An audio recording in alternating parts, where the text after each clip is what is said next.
avec l'avènement du Covid, on a constaté une augmentation des actes illicites dans la réserve de la Bouches du Roi. Ces actes illicites ont contribué à réduire les superficies de mangrove protégées dans la réserve.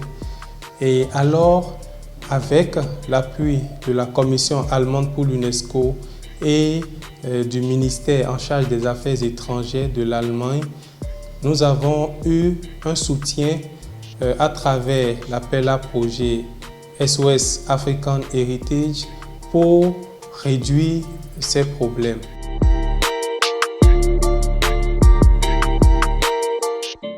L'outil Smart, c'est déjà une technologie qui permet de faire la surveillance des ressources dans une aire protégée et qui permet de rapporter les informations relatives aux différents cas d'infraction observés dans une aire protégée et également de couvrir toute la zone. Et cet outil nous permet d'avoir une idée de façon globale sur tout ce qui est infraction et les informations relatives à ces informations, et quitte à ce que ça va permettre de décider de réagir par rapport aux zones, par exemple, qui sont peut-être des zones à forte pression, des zones à pression moindre, et des actions qui pourraient être menées dans ce sens pour pouvoir diminuer ces genres de pression ou infraction. Initialement, nous avions des éco-gardes qui patrouillaient dans la réserve, mais nous n'avions pas vraiment un dispositif assez performant. Nous ne pouvions par exemple pas savoir est-ce que lorsque nous les envoyons en patrouille, ils patrouillent effectivement dans les secteurs où nous les avons envoyés. Également, habituellement, nous avions des difficultés lorsqu'ils remplissent les fiches de collecte de données sur le terrain. Nous avions des fois des difficultés à déchiffrer ce qui est écrit. Avant, on utilisait des fiches. Une fois arrivé sur le terrain pour faire la patrouille, là, on remplissait ces fiches.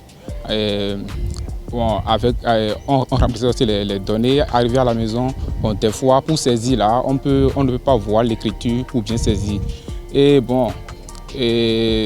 Des fois, là, il y a aussi la pluie qui peut commencer par tomber et là, ces fiches-là peuvent mouiller ou bien on peut perdre aussi ces fiches. À base de l'application Smart, là, ça nous facilite la tâche de remplir les données. La seconde activité était relative à l'éducation à la mer. Le programme d'éducation à la mer est un programme de formation en ligne qui a été déployé sur le site d'Eco-Bénin Training afin de former les jeunes, de sensibiliser les jeunes à la préservation de la biodiversité marine, car la majorité des problèmes qui se rencontrent en mer viennent de la terre. Donc, le but de ce programme était de former les jeunes et les acteurs en charge de la gestion de la Bouche du Roi à la préservation de la biodiversité marine. Ces modules de formation ont été développés en collaboration avec plusieurs acteurs tels que Sea Shepherds, la préfecture maritime du Bénin et l'Institut de recherche halieutique et océanologique du Bénin.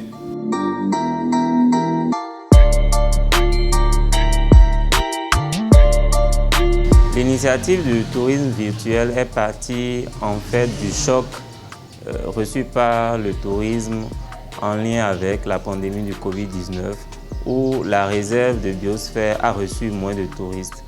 Et dans ce contexte, nous nous sommes dit qu'il était quand même important de mettre en place une plateforme de tourisme virtuel pour permettre à des touristes ne pouvant effectuer le voyage de pouvoir quand même découvrir les spécificités de la Bouche du Roi. C'est donc dans ce contexte que la plateforme de tourisme virtuel a été mise en place et elle met en exergue certains sites clés qui sont valorisés habituellement comme circuits touristiques pour les touristes qui visitent la réserve. Au nom de toute l'équipe d'Eco-Bénin et des acteurs de la gestion de la Bouche du Roi, nous tenons à remercier la Commission allemande pour l'UNESCO ainsi que le ministère en charge des Affaires étrangères d'Allemagne pour avoir permis à travers ce projet de renforcer la gouvernance de la Bouche du Roi et également d'améliorer les capacités des jeunes en ce qui concerne la conservation des milieux marins.